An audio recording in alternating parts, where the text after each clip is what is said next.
most times when God instructs us on a thing or tells us to do a thing or not, the enemy comes immediately, almost immediately, to question that which you have believed of that which the Lord has instructed us either to do or not to do. Look at the scenario of Adam and Eve when God instructed them not to eat of a particular tree, and then the enemy came to question Eve onto actually accepting that which the Lord has told them not to do.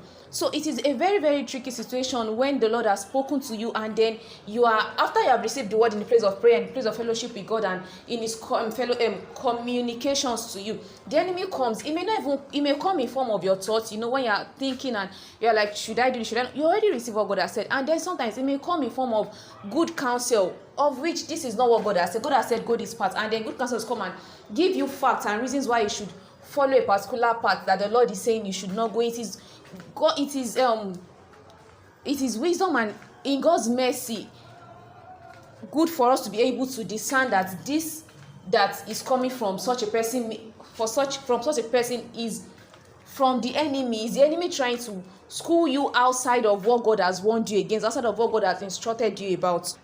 But then having weighed it, because do you realize that it is in that point of you actually seeking the God say, the God not say, confusion comes in the more and more. But when you are willing and ready to give yourself to what God has instructed you to do, there's this peace and there's this stillness that just comes within you, that I know that I'm following the right path. It may not look like the right path because of what is contradicting it, but then if you are actually sure that this is what God has told you, Jesus said that my sheep hear my voice and they know it and they follow it. So that which you've heard of the Lord is what you should hold on to and follow, even in your uncertainty, even in the confusion. Choose to follow what God has told you to do.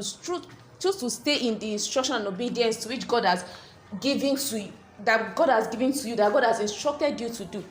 It is safer to be in God's instruction, seemingly confused, than actually trying not to be confused and walking in disobedience, trying to please people and walking in disobedience. It is safer to walk in the path of life than to walk in the path of death. If truly you heard, you know the voice that has spoken to you. My sheep hear my voice and they follow it.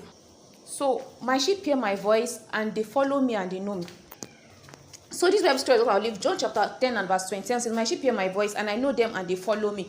The voice of a stranger you will not follow. If truly you have heard God say something instruct you about a particular thing, I would encourage you to boldly and even in that fear, follow what God has told. Even in that uncertainty, follow what God has told you, and do not give yourself unto pleasing man. Do not give yourself unto the confusion that comes from the enemy through any means, through any source. And